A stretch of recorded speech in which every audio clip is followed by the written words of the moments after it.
Okay, camera's a little fogged up. It's been raining like non-stop.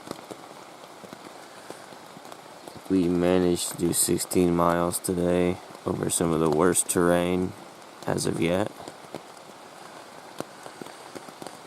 Oh my gosh. I've never thought so much about quitting.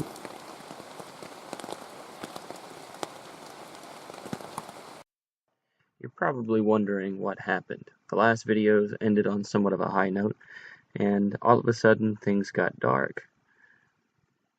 The section of trail that I had just finished hiking prior to this clip is just outside Catawba, Virginia, in Jefferson National Forest. Much of the rock is higher elevation and exposed. It's also very slick and uneven due to precipitation and erosion over time. There was a section that I had just completed that was over a mile long, and it was known as the Dragon's Tooth. Now picture, if you can, very jagged rocks along a very vertical wall, and having just a few inches to scoot your way along the rock wall with steep falls that could end in injury or even death. Now imagine doing that with a heavy, bulky backpack to where you can't maneuver as well. Heavier and bulkier than most typical thru hikers by about 10 or 15 pounds. And then you have me. Now imagine having a dog behind you. Imagine misstepping and ending on the wrong rock shelf with the trail somewhere 10 to 15 feet above you and having to backtrack along the jagged rock crevices to get back up to the trail. Imagine trying to tell a dog to move in reverse on a cliff where both of you could fall at the slightest movement. With the added stress of a dog, a larger pack, the Dragon's Tooth in Virginia almost ended the hike for me. Now we actually hiked the Dragon's Tooth in torrential rain, so there was a lot of stress and high anxiety to where we didn't get any of it on photo or video. So it's hard for me to tell this section of the story because it's so emotionally relevant, but we don't have any of the video to document that moment. Let's just say it was enough for me to want to pack up my bags and quit. It's 8:05 and it's still raining and it hasn't stopped.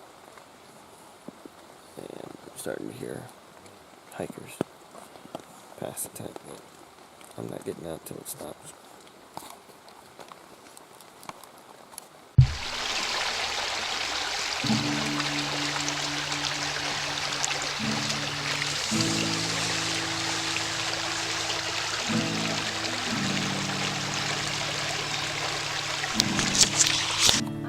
Yeah, you just look that way.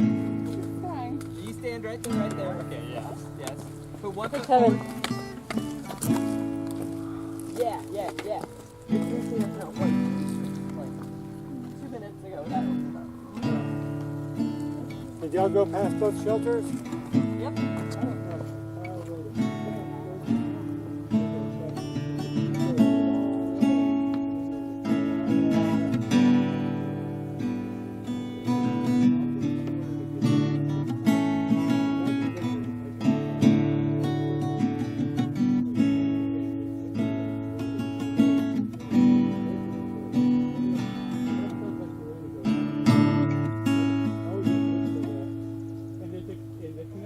Brings you right to the parking. I thought so. It does. It brings you right to the parking. The south side is the Appalachian Trail.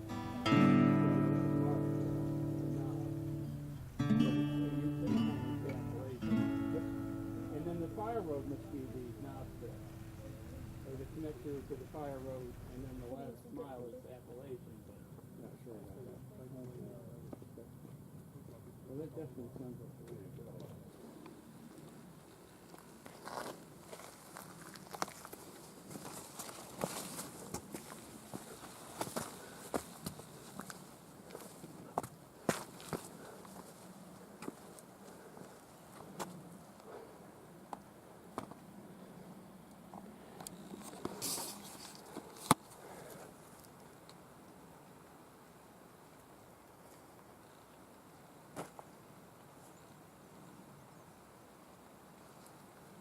Nothing out here. Just a white void.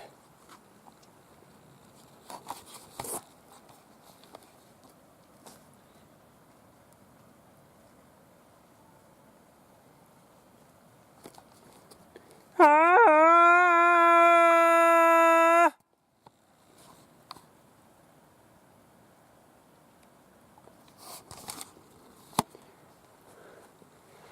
Hey!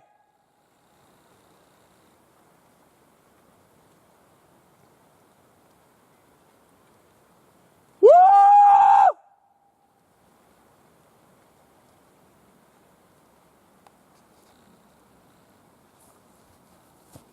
Get off of that, you moisture.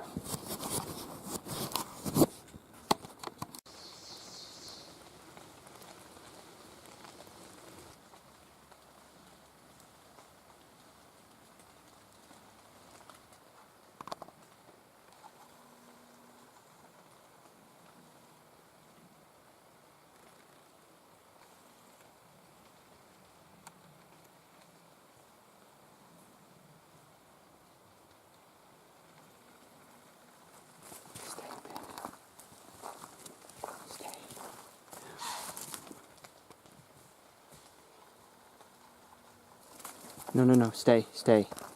Bandit, stay! Hi, dear. What are you doing? Don't be mad. You're pretty.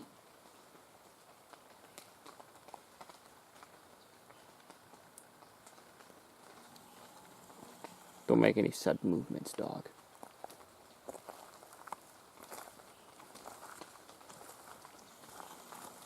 You're just walking along.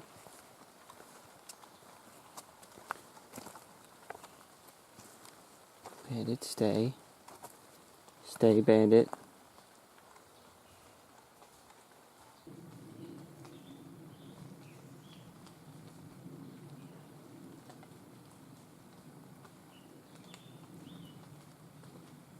I think she got a little baby nearby, 'cause she won't completely take off.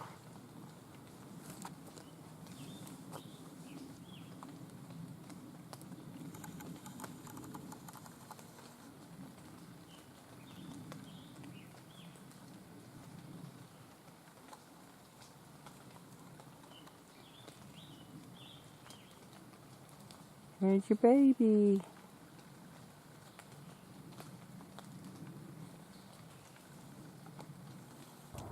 It was before Pines, a day or so. Yeah, we're like walking. We're just outside town, and I spotted a mulberry tree up here, and a lot of these aren't ripe, but if you look up into the trees, you might find a few ripe berries.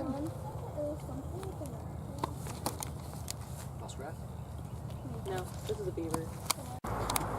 Well, after spending 2 nights at the Howard Johnson Hotel at, what was the town? Daleville. We're back out on the trail. A lot of people are off the trail right now.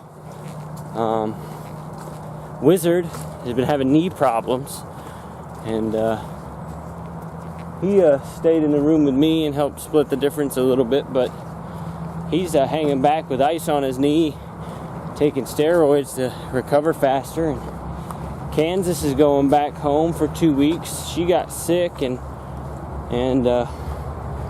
was recuperating from that, and I think a lot of people just kind of got mentally discouraged, and we're kind of getting back on it now, or taking a break. So yeah, Kansas is going home for a couple of weeks before she gets back on trail, and she's going to slack pack after that. Wizard doesn't know what he's doing, and he's still trying to recover from his knee pain.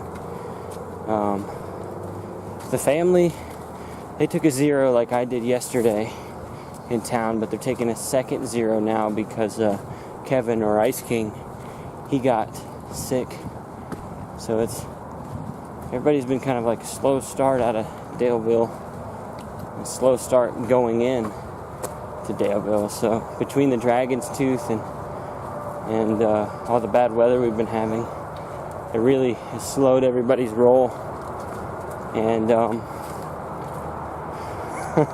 lot of people got comfortable in town and started thinking about home. And I think now that we're halfway into Virginia, Virginia blues, what's known as Virginia blues, is starting to set in a lot of people. And I think right now I've got pretty good recovery from it. It hit me for a little while after the Dragon's Tooth with the storms and everything, but I think I'm recovering from it and getting psychologically prepared for what's next. And I downloaded a whole bunch of music on my phone and started a few little hobbies in my journal, and I've got a bunch of podcasts to listen to and things like that. A lot of distractions from the challenges of the trail. Things to help me tune out the negative aspects of the trail. And I hope that it doesn't work so much as a distraction from the positive things, the good things. I hope I'm not missing the wildlife and the experiences with people while I have my headphones in and stuff like that. But definitely it helps you find a rhythm and take your mind off of the hills. And there's still a lot of ups and downs. I don't think the trail will get easy in Virginia until we enter Shenandoah National Park. And even then, I don't know what to expect there.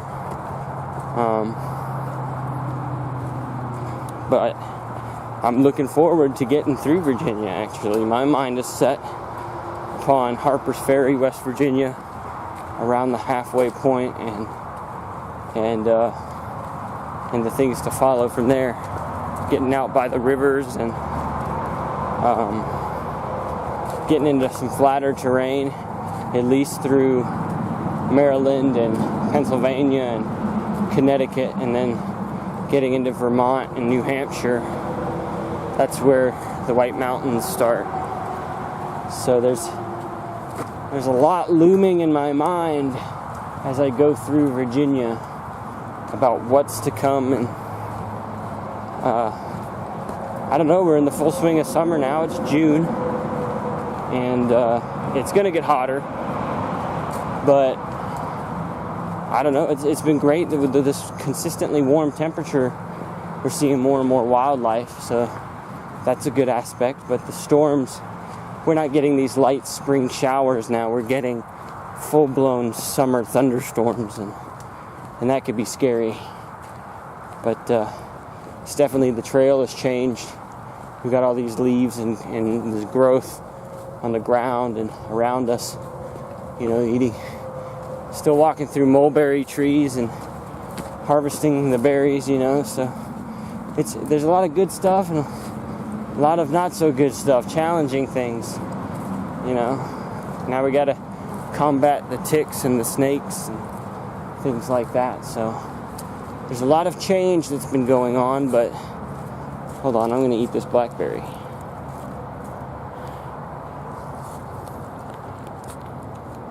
But change is sometimes a good thing. It's another chapter to the story.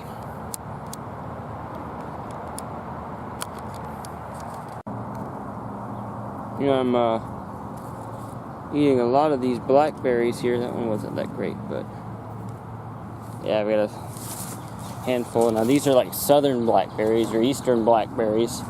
They're not like California blackberries you would buy at the store, and they're a lot more tart, but they're good. They're food and they're energy, and I hope that we go through a lot of stuff like this. There's one right there.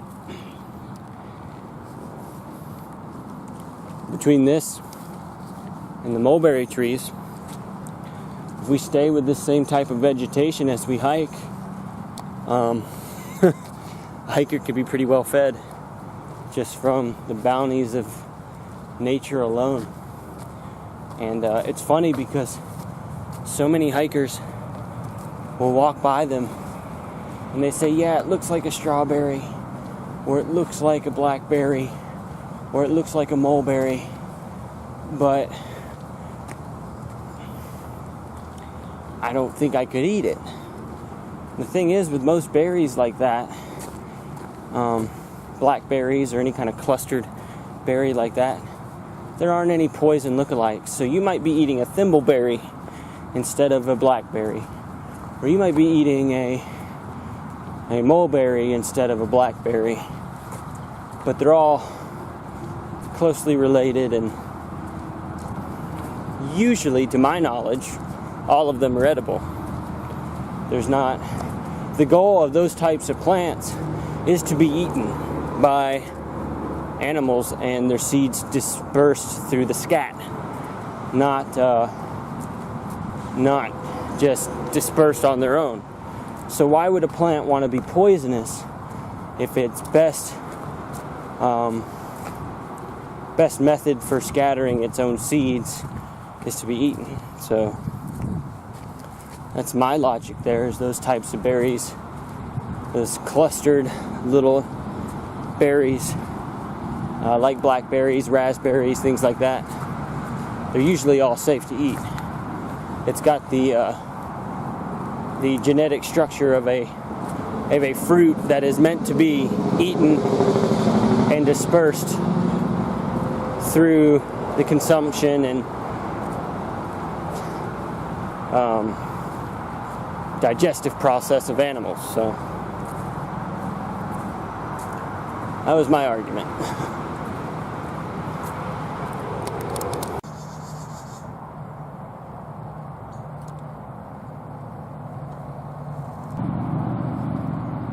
Now here is another one of my favorite plants.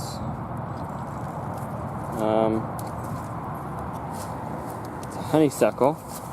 Yeah, it's a flower here, but if you see if I can hold the camera while I do this. If you see this little knob here, a little green head there, you very delicately pinch it. See, I just messed it up, but then you can pull the stem out, and at the bottom there's a little bit of a drop there, and that drop is sweet nectar, and it tastes like honey. That's why they're called honeysuckles.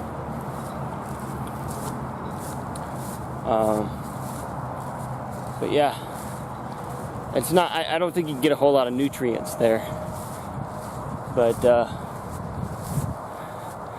I don't know, it's something to do while you're out here.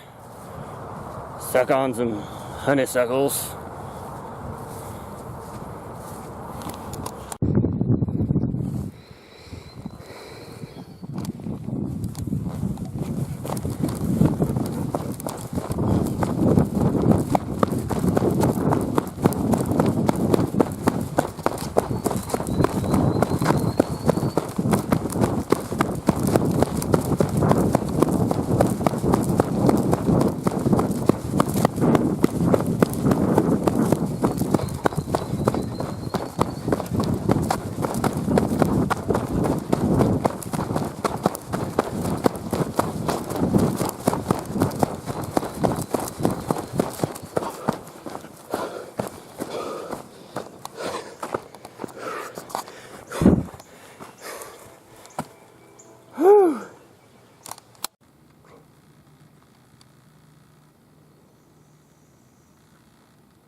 That's like a 4.5 or 5 foot snake. It's pretty huge. It's a couple inches around in the middle. And it just dove right in front of me by like a couple of feet.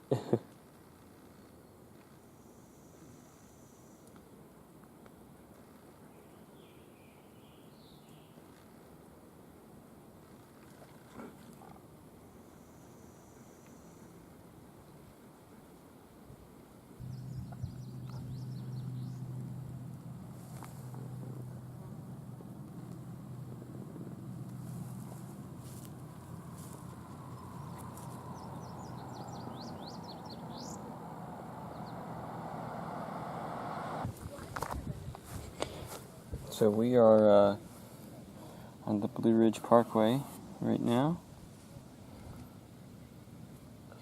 Kind of crisscrossing. We've been on it 2 times so far, and we're supposed to go on it a whole bunch more.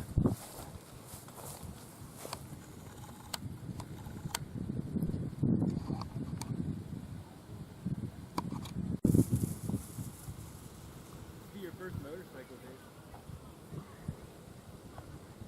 I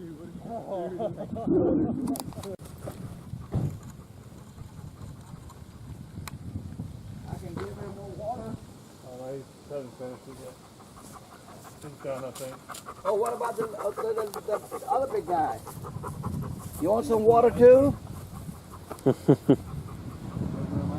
Oh, you're welcome.